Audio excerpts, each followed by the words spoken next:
Hare Krishna,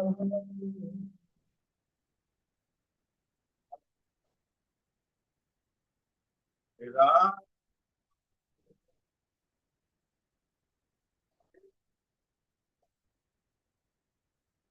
Hare Krishna, Krishna Krishna, Hare Rama, Hare Rama, Rama Rama, Prabhupada, Prabhupada, Prabhupada, Jaya Prabhupada, Jaya Prabhupada, Jaya Prabhupada, Prabhupada,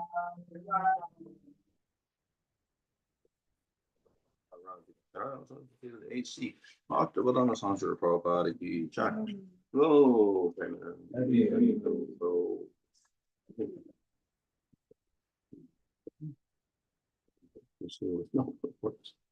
Om Namo Bhagavate Vasudevaya. Om Namo Bhagavate Vasudevaya. Om Namo Bhagavate Vasudevaya. Om Namo Bhagavate Vasudevaya. Om Namo Bhagavate Vasudevaya. Om Namo Bhagavate Vasudevaya. Namo Vishnupadaya Krishna Prasthaya Bhuvale Srimate Vedanta Swami Namini Namaste Saraswati Deve Gauravani Pracharane Nirvashesha Shunyavadi Paschatadesha Tarane Shri Krishna Chaitanya Prabhu Nityananda Sri Advaita Gadadhar Shivasana Gaura Bhakti Vrinda Hare Krishna Krishna Krishna Hare Hare Hare Rama Rama Rama Hare Hare. Actually, we got up to, was it 25? This is Jivara speaking. Reading from Srimad Bhagavatam, Canto 10, Chapter 63, verse 25. Jivara Uvacha Namami Tavanantram Saktim Paresham Saratmanam Kevalam Gyapti Matram Yashopatistana Samroda Hetum Yatat Brahma Brahmalingam Prasantam.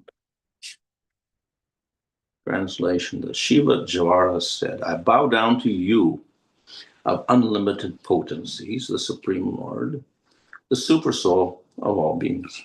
You possess pure and complete consciousness and are the cause of cosmic creation, maintenance, and dissolution.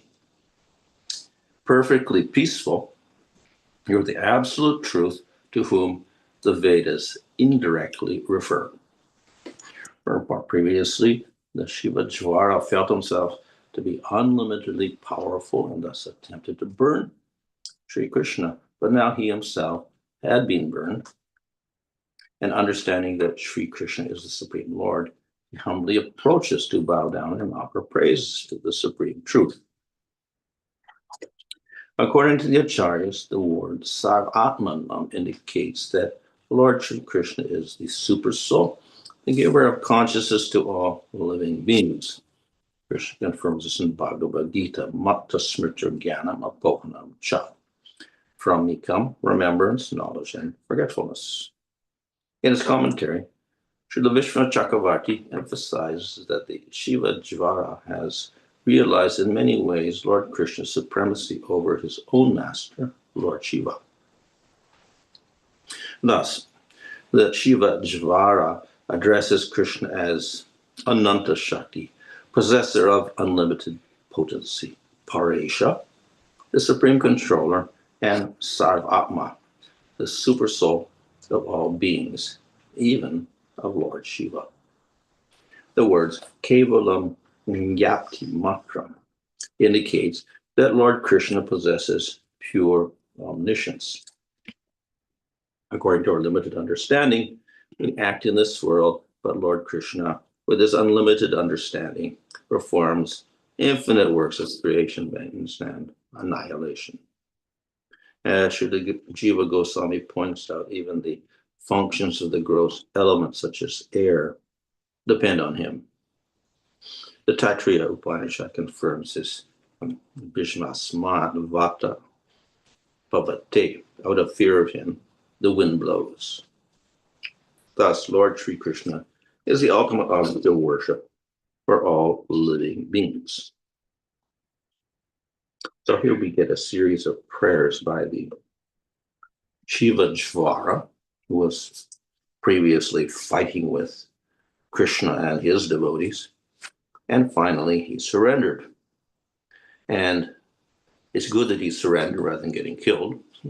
So in his surrender, he begins to offer prayers. So though it looks like he was a demon, he actually offers prayers which are very profound or truthful, because they indicate that not only he recognizes Krishna as the Supreme Lord, but he defines who is that Supreme Lord by his offering of prayers. So it says, I offer my respects to you, and then he describes who you are, who is that Lord that he's surrendering to. And all the words he uses are also very common terms used to describe the Lord in, say, philosophical terms, or to show how the Lord is supreme among all living and non-living existent beings. So he describes him as having ananta shakti, or unlimited powers, unlimited shaktis. Of course, jivas have some power to do something, but it's pointed out in the purport, actually, whatever powers the jiva has ultimately comes from Supreme Lord. So, and whatever powers that are inherent in material nature, such as the wind or sun or whatever, it's also ultimately coming from the Supreme Lord. So the source of all Shakti is Supreme Lord. Now, Shakti has two functions. I don't know, say one function is in the material world, the other is in the spiritual world. So in the material world, of course, as described here, he's in charge of creation and destruction, which is described in the third verse, Vishopatistanam Samroda Hetum. You're the cause of creation and makes and destruction of the universe. So what is that caused by? Power of the Supreme Lord. Of course, this is another Shakti of the Lord, the material energy, or Bahiranga Shakti, Prakriti, etc. So it's the Shakti of the Supreme Lord. Very powerful in terms of our perception, at least, because we stand in awe of the universe and all of its powers. We cannot counteract the forces of nature like wind and water and sun and all of that, the weather, changing weather. We have no power to counteract that. And so it's powerful for us, but in terms of the Lord, yes, it's the Lord Shakti, but it's a minor Shakti for the Lord. So that's one class of Shakti of the Lord.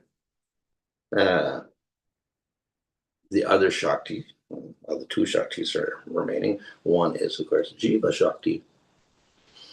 So the Lord has a Shakti called Jiva Shakti, which manifests all the Jivas, who are, of course, eternally existent, but it is caused by the Jiva Shakti. And that Jiva Shakti doesn't create beings, but it allows them to continually manifest or be there. And so the Jivas are called eternal. So the eternal because of the Shakti of the Lord. He allows them to be eternal. And not only eternal, but unlike matter, this Shakti is conscious. So we have all the Jivas who are conscious particles, conscious entities. Not only conscious, but conscious separately from the Supreme Lord. So each Jiva has a separate identity like that. And this itself is that Jiva Shakti, we say, divides up into infinite number of Jivas who are all got their little bit of identity and their own little bit of power. So this is one Shakti of the Supreme Lord, which is the only cause of reason for the Bahiranga Shakti, or the material Shakti existing. If we didn't have Jivas, we wouldn't need a material world. At least Jivas have ignorance. We wouldn't need the material world. So because of these Jivas, we do have a material world. So the third Shakti of the Lord is the internal energy, the Antaranga Shakti, the Srup Shakti, or the Chit Shakti. So this we say is the most important Shakti of the Lord, because it manifests the form of the Lord, the qualities of the Lord, activities of the Lord, the Vaikuntha, or the abode of the Lord, pastimes, everything in the spiritual world is manifested through Shakti, which is just another way of showing that the Lord has ways of operating in the spiritual world to manifest different things. So it's not that he personally has to do everything. So his Shakti is everything. Or as an example, in the material world, we have matter, and it has a certain inherent Shakti. It may have weight or whatever, and it has a little bit of energy, etc. It's got its own little bit of material Shakti like that, by which it does certain things. It acts in certain ways. So the Supreme Lord in the spiritual world also acts in certain ways, and we can say it's because of his Shaktis. And it's all, of course, spiritual and conscious. It's not inert. And that Shakti is again divided up. And we have a broad category of Hladini, Samvit, and Sandhini Shakti in the spiritual world. And the Sandhini is important because it manifests the place. If there's no place, then the Lord cannot do his pastimes. He needs somewhere to act. So he has a place. That's a spiritual world, Vaikuntha or Goloka. But apart from that, Sandhini Shakti manifests everything in the spiritual world. So it manifests the form of the Lord. How does the Lord have a form? By the Sandhini Shakti. How does he have qualities in the form? By the Sandhini Shakti. How does he do activities or pastimes? By the Sandhini Shakti. How does his name exist in the spiritual world? By the Sandhini Shakti. So this is the Shakti of existence of various things in the spiritual world, including the Dham, name, form, qualities, activities. So very important. Without that, nothing exists. And if the Lord withdraws that Shakti, what happens? Brahman. We get the Lord, but no form, qualities, activities. That's Brahman. But it's to minimize that Sandhini Shakti. We get this impersonal aspect of the Lord. But the Lord prefers this Shakti, so therefore we get spiritual world, Lord's form, qualities, activities, etc. So that's one aspect of his Shakti in the spiritual world, to manifest everything there. That's, I would say, predominated by the Sat aspect, or the existence aspect. But then he has the Samvit Shakti. Samvit means knowledge, of course, so this means the knowledge Shakti, or consciousness Shakti. So how the entities in the spiritual world interact is due to the Samvit Shakti. So perceptions, etc., take place by the Samvit Shakti. So we have, of course, the Sandhini Shakti manifesting everything that's there, but then that's not enough. They have to, if you have a spiritual body in the spiritual world manifested through the Sandhini Shakti, well, then what do you do with it? You do things, you see things, you serve the Lord, whatever. So how does that take place? Is by consciousness, the jiva in the spiritual world seeing Krishna and then doing things for Krishna. So how does this interaction take place? All through consciousness, that is the Samvit Shakti. So perceptions and emotions and all of this take place through Samvit Shakti. So apart from that, then we do have the Hladini Shakti, which is also related to the Samvit Shakti because it's also, we say, conscious or consciousness. But this gives rise to the experiences due to the perceptions. So the Samvit Shakti causes all the perceptions in the spiritual world of Krishna and the jivas and their interaction. But then the most important thing is, due to those perceptions, Krishna gets some experience of bliss, and the jivas get experience of bliss. That takes place through the Vladini Shakti. So all three Shaktis have to operate in order for the spiritual world to go on and exist first with all the forms, and then to interact, and then to have experiences of bliss. So that's why the Shaktis are there. Of course, it can be also subdivided into other categories. But those are the main three categories of Shakti in the spiritual world. And these are for the Lord. These are the essential Shaktis. That's why it's called Antaranga Shakti, or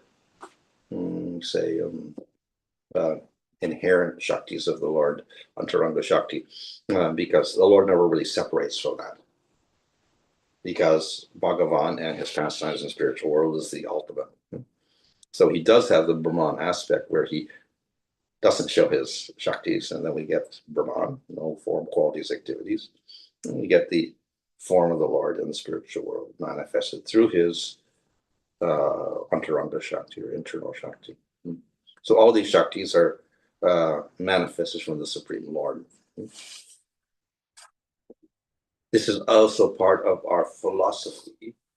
We have a philosophy of not illusion, like Shankaracharya, everything is illusion except Brahman. But we have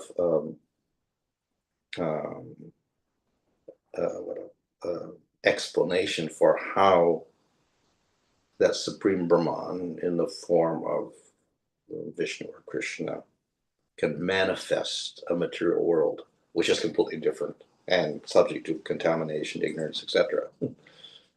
So how can the Lord produce something imperfect and unconscious? That's a philosophical question that exists in all countries, in all religions. How does the Lord produce something so ridiculous as the material world, which is so corrupt?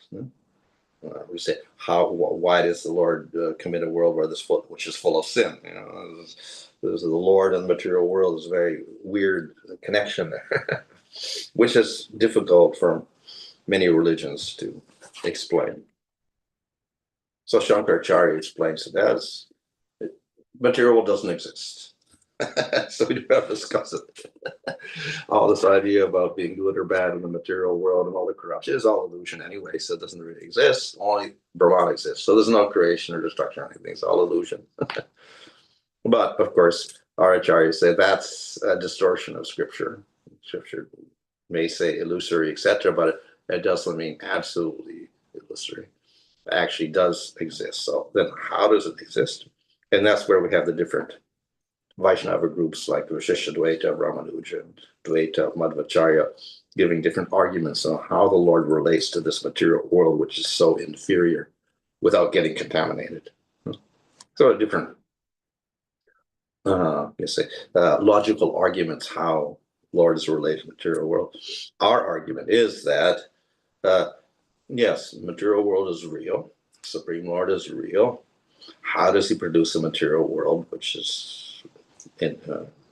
inferior, or even the jivas who are subject to ignorance? Through his Shakti. So Lord is Shakti do the thing. He doesn't have to interfere. He doesn't get the contamination. So he's one step away from his creation of the material world. Here it says in the third line, he is the cause of creation, destruction of the material world, but not directly. Through his Shakti. So his Bahiranga Shakti, or material energy, manifests the material world. He doesn't have to get involved at all. And it's eternal. So he's controlling it, but also separate from it. So it's another way of saying he's involved, but also separate from it, and through Shakti. So that's our philosophy, Shakti Parinama Vad. The Lord transforms into his Shakti, and the Shakti causes transformation of the world. Of course, the Lord doesn't transform, but he has an eternal Shakti, and that transforms into material world. So it's called Parinama, Shakti Parinama, transformation through Shakti.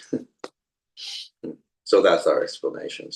But we do put a little bit of emphasis on the Shaktis of the Lord, because this keeps the Lord separate from the material world. At the same time, the Shakti allows the Lord to manifest himself in the spiritual world. So, therefore, we have the Shakti mentioned here. How long are we supposed to go? Yeah, we have to start 9:30. Okay, so maybe we better end then, because each word is here, Sarvatmanam and Paresham and Kevalam and Yati Matram, etc. All these things are Brahman, Brahmalingam, all which have like philosophical meanings to them. Okay. Any questions? Maharaj, question: does this three different Shakti have a personality and form? Because we are personal and we see everything as personality. Yeah. So yeah, some of the Shaktis do have, like we have the Yoga Maya Shakti and we have Purnamasi as the personification of that. We have Ladini Shakti as Radharani or Lakshmi. So some have personifications, but we can say more or less they are. We can say they are the personification, therefore the controller of that Shakti also. So that's Ladini Shakti. We know it's Radharani. Balaram is in control of the Sandini Shakti. We don't say he is the Sandini Shakti for some, what? Because he's the Supreme Lord, but he is in control of it. As for Samvit, that doesn't really distinguish who, like Krishna's in charge of that. But we do have, for instance, in Pancharatra Shastra, also in Bhagavatam several times, it's the 16 Shaktis of the Lord. So in the spiritual world, it's described as like a lotus. And then there are these, the lotus has a center and the petals, and it's got the stamens. So the Shaktis are like the stamens. So we have Pushti and Tushti and Shri and all these different Shaktis of the Lord. So they're like personifications in one sense, Anugraha or mercy. So also in that sense, part of those internal Shakti is personified as these different, I guess, consorts of the Lord in Vaikuntha. Do the devotee worship those Shakti? Can. Because I remember near Rani Park there was one temple. You remember there was so many Shaktis. Oh, that's also it's the Durga forms. That's the Durga's forms. Yeah. So of course in the material world we get the Durga is the main Shakti. But she represents Prakriti, also the wife of Shiva, and then she has Asta forms. Asta Durga forms. And of course we get the Asta Lakshmis also. Yeah, like Asta Lakshmi temple in Chennai, which are expansions of Lakshmi like that. But usually the one you don't worship those. We don't. No. The Sri Vaishnavas do worship the 16 aspects of Vishnu's Shaktis, who are like consorts, as part of Pancharatra. But usually it's not in deity forms. It's in when they do puja and stuff, and at certain ceremonies they draw the lotus and they stick all the stamens, and then they worship all the the Shaktis in the lotus and on the stamens of the lotus.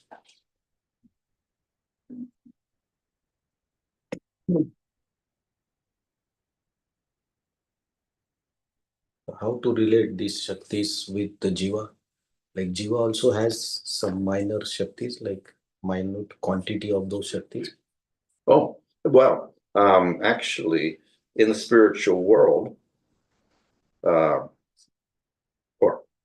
as you advance in sadhana, we have the jiva, and he's in conditioned state covered by ignorance. Then he begins the process of bhakti. Bhakti itself is part of that internal energy, bhakti shakti, which is composed of Hladini and Samvit, those two portions, not the Sandini, but the upper two.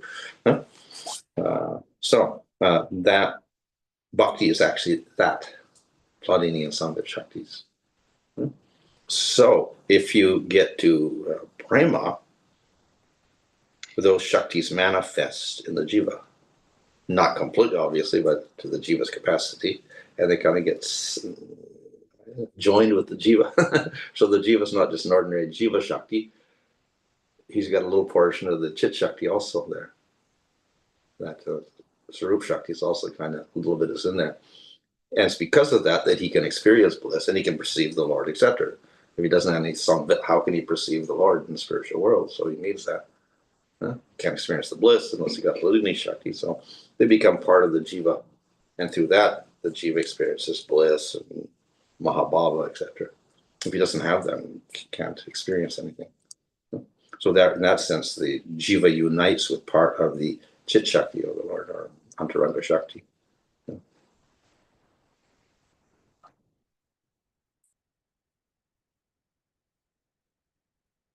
And of course, besides that, then we do have not as part of the jiva, but he interacts with the lila shakti and so many other shaktis, yoga, maya, etc. They're all the Lord shaktis which influence the jiva in the spiritual world for pastimes.